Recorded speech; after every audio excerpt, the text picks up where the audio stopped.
हरियाणा की हर अपडेट के लिए बेल आइकन दबाएं और सब्सक्राइब करें STV हरियाणा न्यूज। विश्वास प्रस्ताव के जो 32 सदस्य अविश्वास प्रस्ताव के पक्ष में अपने स्थान पर खड़े हुए हैं और 55 सदस्य अविश्वास प्रस्ताव के विपक्ष में अपने स्थान पर खड़े हुए। ना पक्ष की जीत हुई, ना पक्ष की जीत हुई, प्रस्ताव अस्वीकृत हुआ।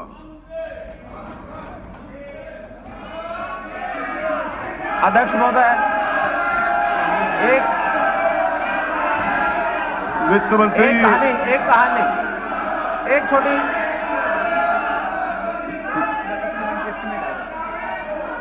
देखिए,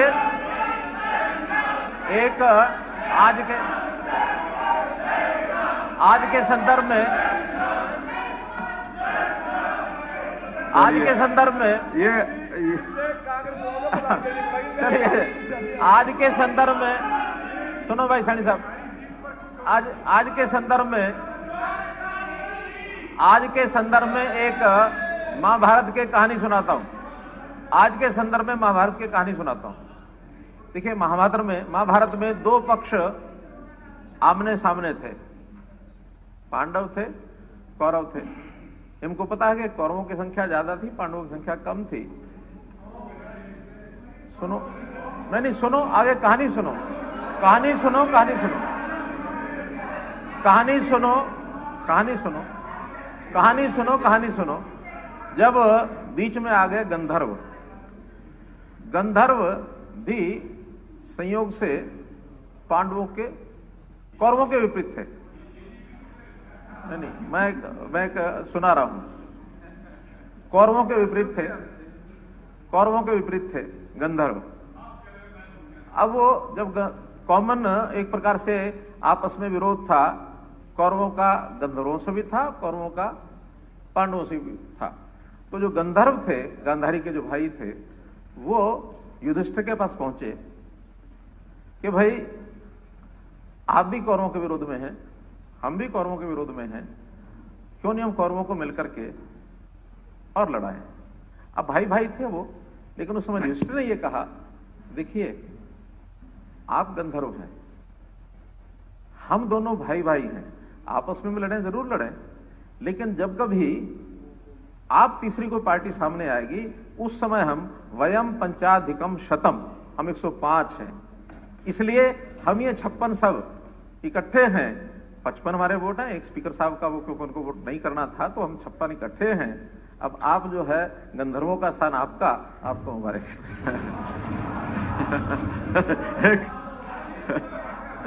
एक मिनट अध्यक्ष महोदय, असलियत क्या है? तो इन्होंने कहानी सुनाई। असलियत ये है, कुछ हमारी एकता में बताता तो कैसी है। कुछ जो विधायक हैं वो ऐसे हैं कि गवाह बन गया किसी में। एक जज पूछने लगा, जब क्रॉस एग्जामिनेशन हुआ, क्रॉस एग्जामिनेशन किया तो वकील ने कहा कि तुम जो है जब मर्डर हुआ खड़ा था या बैठा था? तो बोला जी बताऊं, कभी बैठ जाऊं था, कभी खड़ा हो जाऊं था, उनमें से है ये, तो कभी बैठ जाते कभी खड़े।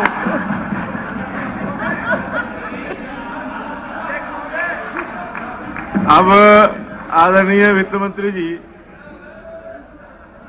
माननीय सदस्यगण, अब माननीय वित्त मंत्री जी वर्ष 2020-2021 के अनुपूरक अनुमान दूसरी किस्त प्रस्तुत करेंगे।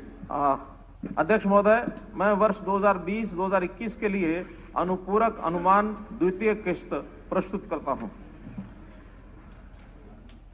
माननीय सदस्यगण, अब श्री सुभाष सुधा विधायक, चेयरपर्सन प्राक्कलन समिति, वर्ष 2020-2021 के अनुपूरक अनुमानों दूसरी किस्त पर प्राक्कलन समिति की रिपोर्ट प्रस्तुत करेंगे। Sir, I beg to present the report of the committee on estimate on the supplementary estimate 2020-2021 second installments. Thank you. माननीय सदस्यगण, अब वर्ष 2020-2021 के अनुपूरक अनुमान दूसरी किस्त पर चर्चा तथा मतदान होगा। पिछली प्रथा अनुसार और सदन का समय बचाने के लिए ऑर्डर पेपर रखी सभी डिमांड्स एक साथ पढ़ी गई तथा मूव की गई समझी जाएंगी। माननीय सदस्यगण, किसी भी डिमांड पर चर्चा हरियाणा विधानसभा की प्रक्रिया तथा कार्य संचालन संबंधी नियमों के नियम 201 के तहत ही कर सकते हैं, लेकिन बोलने से पहले वे अपनी डिमांड का नंबर बता दें जिस पर वे बोलना चाहते हैं।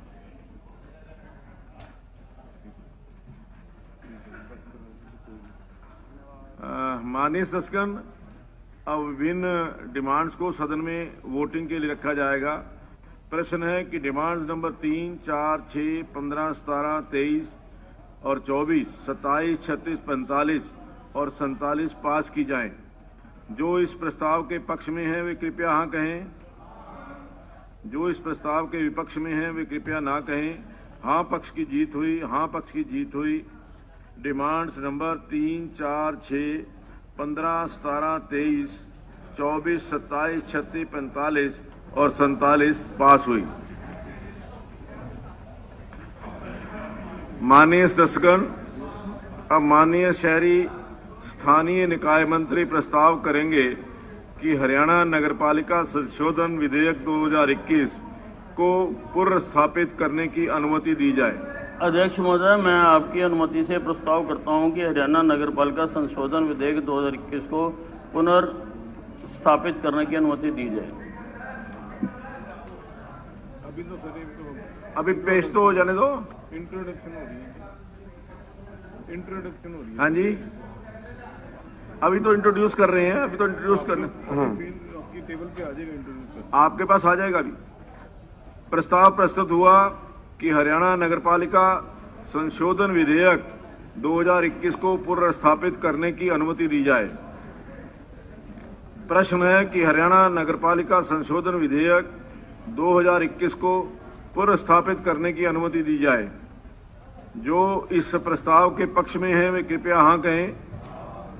जो इस प्रस्ताव के विपक्ष में हैं वे कृपया ना कहें। हाँ पक्ष की जीत हुई, हाँ पक्ष की जीत हुई।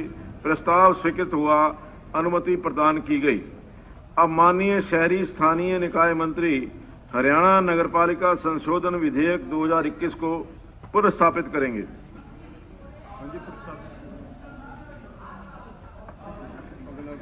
बोल तो दिया।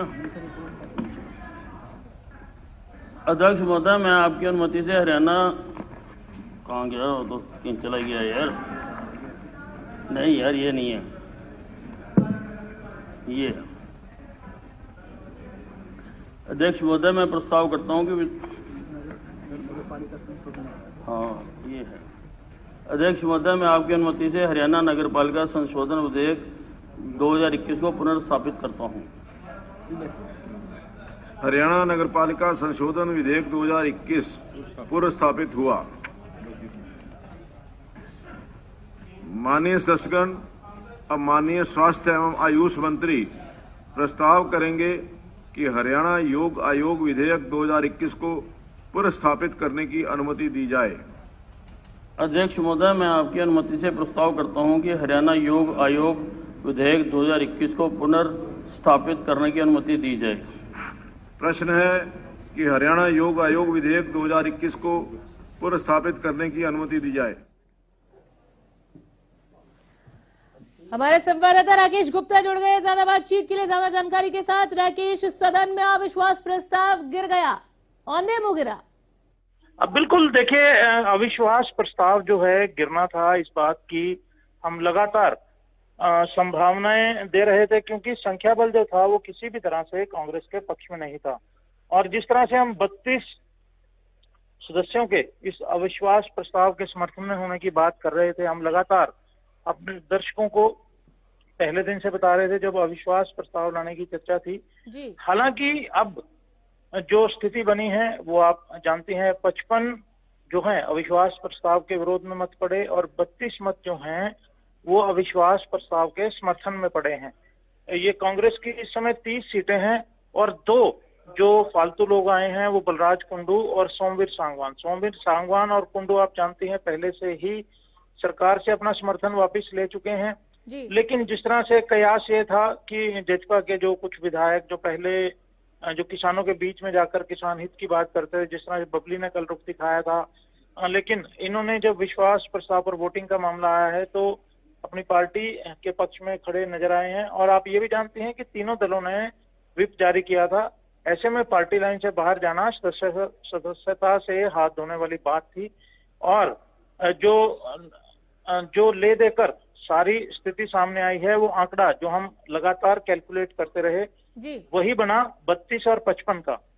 तो ना टाई वाली सिचुएशन आई जिसमें स्पीकर को वोट करना पड़ता, ना कोई और स्थिति आई। खुलकर जिस खुशगवार माहौल में मुख्यमंत्री ने जवाब दिया, अंत में जब सारी इसको कंक्लूड किया है, तो वो मुख्यमंत्री का मूड अगर नोट करेंगी तो वो एक खुशगवार था। उनके जो माथे पर कोई शिकन नहीं थी, किसी तरह की सरकार को लेकर चिंता नहीं। में ये खुशगवारी उनकी शायराना अंदाज में झलक रही थी राकेश। उन्होंने किस्सा गोई के साथ शायराना अंदाज में कविताओं के माध्यम से पूरा विपक्ष पर प्रहार किया है हर तरह से। और पूरे एक जैसे आश्वस्त जो छात्र होता है किसी भी परीक्षा देने के लिए, जब छात्र कोई जाता है, पूरे एक जो एक सशक्त थे, वे पूरे मजबूत थे, उनकी तैयारी थी पूरी। और इस बात से जो है पूरी तरह से निश्चिंत थे कि सही आंकड़ा उनके हाथ में। हालांकि कल दिन में आजाद विधायकों का जो जमावड़ा है वो गोलन के यहाँ लगा। उनकी कल उनकी मैरिज एनिवर्सरी थी। और इसी तरह से जजपा के विधायकों का जो है जो जमावड़ा कल है वो मुख्यमंत्री दुष्यंत चौटाला के यहाँ लगा, वहां पर डिनर था।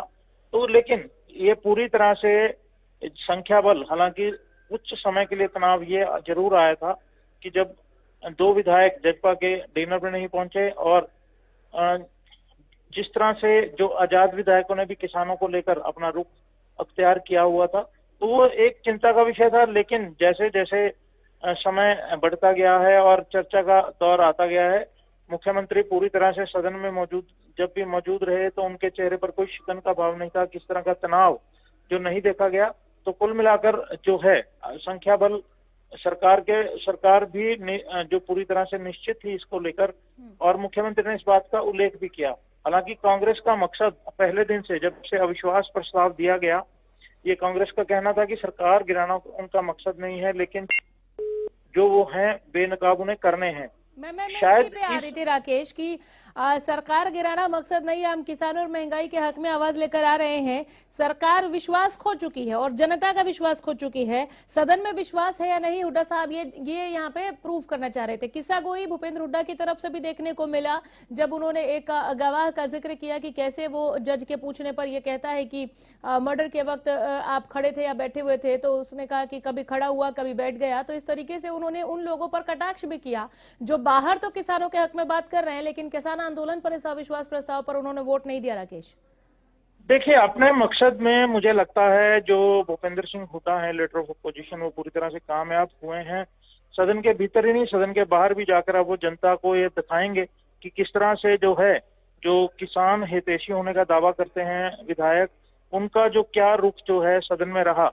क्योंकि जिस तरह अब ये कोई क्योंकि जिस तरह से विधानसभा की कवरेज हुई है, सभी लोग आज जो हैं हरियाणा के टीवी से चिपके होंगे कि आखिर हो क्या रहा है सदन में, क्या हो रहा है।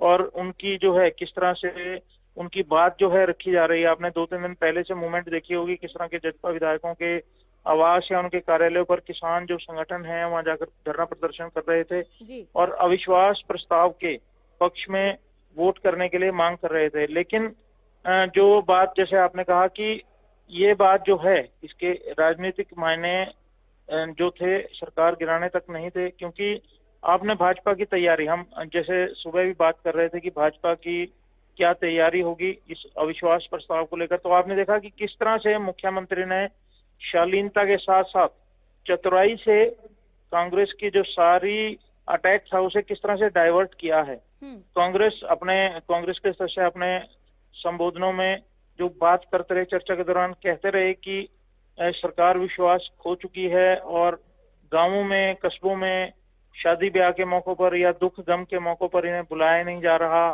कि ये जो है विश्वास खोने का प्रतीक है।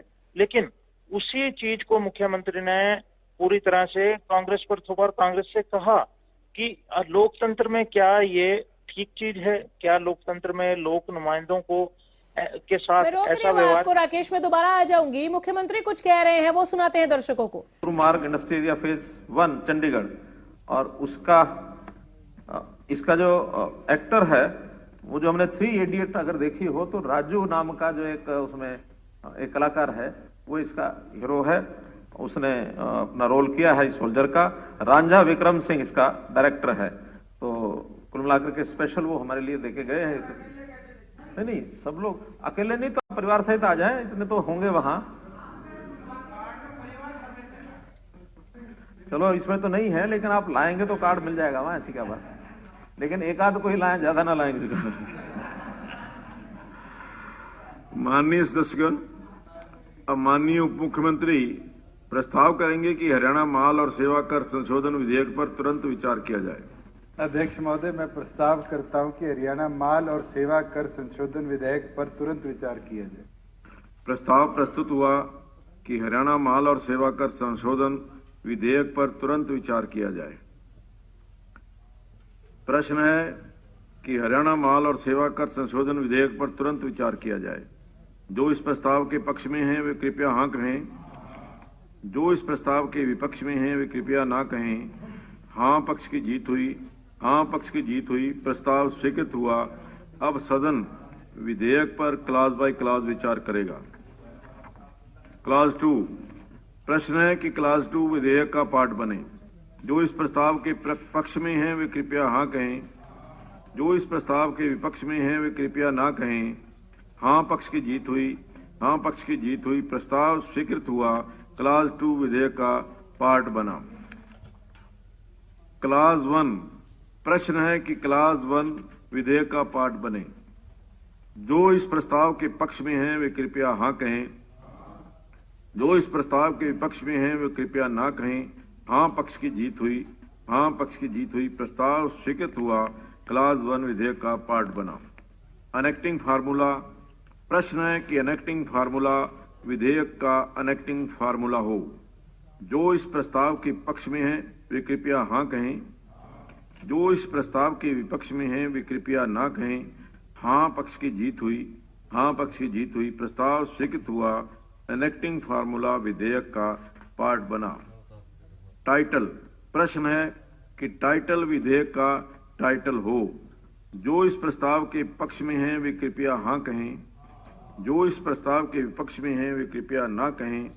हाँ पक्ष की जीत हुई। हाँ पक्ष की जीत हुई। प्रस्ताव स्वीकृत हुआ। टाइटल विधेयक का टाइटल बना। अब माननीय उप मुख्यमंत्री प्रस्ताव प्रस्तुत करेंगे कि विधेयक पारित किया जाए। अध्यक्ष महोदय, मैं प्रस्ताव करता हूं कि विधेयक पारित किया जाए। प्रस्ताव प्रस्तुत हुआ कि विधेयक पारित किया जाए। प्रश्न है कि विधेयक पारित किया जाए। जो इस प्रस्ताव के पक्ष में हैं वे कृपया हाँ कहें। जो इस प्रस्ताव के विपक्ष में हैं वे कृपया ना कहें। हाँ पक्ष की जीत हुई। हाँ पक्ष की जीत हुई। प्रस्ताव स्वीकृत हुआ। विधेयक पारित हुआ। माननीय सदस्यगण, अब माननीय शहरी स्थानीय निकाय मंत्री प्रस्ताव करेंगे कि हरियाणा नगर निगम संशोधन विधेयक पर तुरंत विचार किया जाए। अध्यक्ष महोदय, मैं प्रस्ताव करता हूं कि हरियाणा नगर निगम संशोधन विधेयक पर तुरंत विचार किया जाए। प्रस्ताव प्रस्तुत हुआ कि हरियाणा नगर निगम संशोधन विधेयक पर तुरंत विचार किया जाए। विज साहब, ये पहला तो मैं ये कहूंगा कि ये वाला बिल, अमेंडमेंट बिल, अगर आप सिलेक्ट कमेटी को भेजें तो अच्छा रहेगा कि इसके अंदर बहुत सारे प्रावधान हैं जो एम्बिग्यूटी क्रिएट करते हैं। विज साहब के पास भी सारा अर्बन एरिया है, कॉरपोरेशन का एरिया है, या म्युनिसिपल कमेटी का एरिया है, और भी कॉरपोरेशंस हैं। ये कॉरपोरेशन एक्ट है। इसके अंदर प्रिंसिपली ये क्लॉज, मैं सभी क्लॉजेज पे इकट्ठा ही कह दूंगा इस बात के लिए, और इसका मुख्यमंत्री जी भी इसका संज्ञान लेंगे कि सेक्शन 87 में जो आप अमेंडमेंट कर रहे हैं, पहले पेज के ऊपर है, a property tax payable by the owner और the occupier of a building और land in the municipal area calculated depending upon the, ये लैंड कहां से टैक्स लगने लग गया म्युनिसिपल कमेटी का, and how it is. Land is not taxable. Similarly जब नो ऑब्जेक्शन आता है तो लैंड को डिफाइन कीजिए ना अकॉर्डिंगली। कॉर्पोरेशन के एरिया के अंदर तो कम से कम कितने गांव आते हैं, कितनी एग्रीकल्चर लैंड आती है, सब कुछ आती है। तो भाई साहब इसमें मैं आपसे गुजारिश करूंगा कि इसमें प्रॉब्लम आएगी। आपने लैंड को municipal committee where a building has come, या उसका नक्शा पास हो या कुछ हो, जो वेकेंट लैंड पड़ी है उसके ऊपर टैक्स कहां से लग जाएगा? किस हिसाब से टैक्स लग जाएगा? इसलिए मेरी गुजारिश है कि इसको दोबारा रिव्यू करने में कोई बुराई नहीं है इस बात के लिए। अगली बार ये पास हो जाएगा। अगर सरकार इसको बड़ा एकदम अर्जेंट सोचती है तो ऑर्डिनेंस बीच में ला सकती है इस बात के लिए। ये लैंड वर्ड को डिफाइन किया जाए इस बात के लिए, फिर मैं अगली क्लॉज पे भी आ जाऊंगा अकॉर्डिंगली। सिमिलरली इसके चलो मैं साथ में इकट्ठा ही अपनी सबमिशन कर देता हूं कि इसमें आपने सेक्शन 96 के अंदर एनओसी लेने के किया है। इसके अंदर तो एग्रीकल्चर लैंड भी पड़ती है, कॉर्पोरेशन के अंदर गांव की जमीनें भी पड़ती हैं, सब कुछ पड़ती है। उसके लिए कमेटी में एनओसी लेने की कहा, कॉर्पोरेशन में एनओसी। ये स्पीकर सर मैं 96 ए को रेफर कर रहा हूं। 96 को। अब आपका सारा कॉर्पोरेशन का एरिया है, आपका पंचकुला आपकी कॉर्पोरेशन है, तो ये प्रॉब्लम आपको वैसे भी रेजिडेंट से फेस करनी पड़ेगी कि जो प्लॉट खाली पड़ा है, वेकेंट लैंड पड़ी है, उस पर म्युनिसिपल टैक्स क्यों आएगा? और इसलिए मैं कह रहा हूं कि इसका थोड़ा सा सिलेक्ट कमेटी को क्यों जाए इस बात के लिए कि जनरली ये देखा गया है कि प्लॉटों पे भी कॉर्पोरेशन जो है और म्युनिसिपल कमेटी जो है उसमें डेवलपमेंट टैक्स ले रही है। Development tax when I build the, जब मैं मकान बनाऊंगा तभी आपके साथ डेवलपमेंट और नक्शा पास करूंगा और साथ में डेवलपमेंट चार्जेस लूंगा। इस बात को कमेटी इस बात को रिव्यू करे इस बात के लिए। अब ये एनओसी लेने के लिए कोई किसान जमीन बेचता है, कोई खाली प्लॉट बेचता है, उसके लिए भी कमेटी के जाके टैक्स पहला सेकंड ठीक है कि आपने एक बंदा जाए भी क्यों, वो सीधी बात, अगर चला भी जाए तो उसे टैक्सेबल। पर पहले प्रीवियन के अंदर सबसे बड़ी बात है कि you are making municipal area के अंदर जो लैंड पड़ती है उसको टैक्सेबल कर रहे हैं। सदन की अनुमति से समय 15 मिनट के लिए, और ये 2 क्लॉज पे मंत्री जवाब दे दे, फिर मैं 3rd क्लॉज पे आऊंगा जी। हाँ जी, हाँ जी। 10 लोग जड़ा है ना, ये लोगों को परेशान करने की गल है। जमीन ते टैक्स नहीं लगता किसी हालत ची। भाई साहब इस गल वेखो, अंबाला भी थोड़ा अपना टाउन है, उस गल है, बाकी भी कॉर्पोरेशन है ना, जमीन ते किवें टैक्स लगसी बोलो। स्पीकर सर, इसमें लिखा हुआ है, मेरे काबिल दोस्त ने इसको शायद ध्यान से नहीं पढ़ा, पूरा नहीं पढ़ा। Whoever unlawfully construct or reconstruct any building or part of a building on his land, unlawfully, अगर किसी ने unlawfully जमीन पर कोई कंस्ट्रक्शन कर ली है तो उसको इसमें कवर किया जा रहा है। स्पीकर सर, हमें नीति आयोग से एक पत्र प्राप्त हुआ है जिसमें उन्होंने कलेक्ट्रेट रेट पर सारी नगर पालिकाओं, नगर परिषदों, नगर निगमों में टैक्स लगाने के लिए हमें हिदायत दी है। और नगर पालिका एक्ट में बिल्डिंग्स पर है या लैंड पर भी है? हाँ जी, बिल्डिंग्स पर है या लैंड पर भी है? नहीं, ये इसमें ये लिखा हुआ है, whoever unlawfully construct or reconstruct any building or part of a building on his land without obtaining permission। नहीं, ये 87 का शुरुआत के अंदर ये लिखा हुआ है, शुरू में पढ़िए आप, a property tax payable by the owner. और आप मेन पे आप अनलॉफुल बिल्डिंग के बारे में कह रहे हैं। 87 पढ़ रहा हूँ। नहीं 87 मेन 87 में लैंड वर्ड है, आपने अनलॉफुल पढ़ा है जी। अनलॉफुल अलग है, वो 87 डी है जी, वो डी है और साथ में ई है जी। 87 मेन में है जी, इसको क्लैरिफाई करो। ये इट्स ए प्रॉब्लम। लैंड का भी बीच में दिया हुआ है प्रॉपर्टी। सर, भारत सरकार ने नीति आयोग की सिफारिश पर संपत्ति के मूल्य का निर्धारण संपत्ति की कीमत पर करते हुए संपत्ति कर को लगाने का सुझाव दिया है। अब तक हरियाणा में ऐसा नहीं किया जा रहा है। सरकार द्वारा न्यूनतम संपत्ति कर की दरें निर्धारित की हैं तथा नगर निगमों को इस न्यूनतम दरों से उच्चतर दरों पर संपत्ति कर लगाने की स्वतंत्रता होगी। इसलिए हरियाणा नगर निगम अधिनियम 1994 की धारा 87 में संशोधन किया जा रहा है। ये अक्टूबर 2013 का एक नोटिफिकेशन है, उसमें म्यूनिसिपैलिटीज में वेकेंट लैंड के ऊपर भी प्रॉपर्टी टैक्स का प्रावधान दिया हुआ है। अब उसके रेट्स तो हम बैठ के तय कर सकते हैं कि वेकेंट लैंड पर कितना लगाना, बिल्डिंग पर कितना लगाना, वो उसका नोटिफिकेशन के हिसाब से होगा।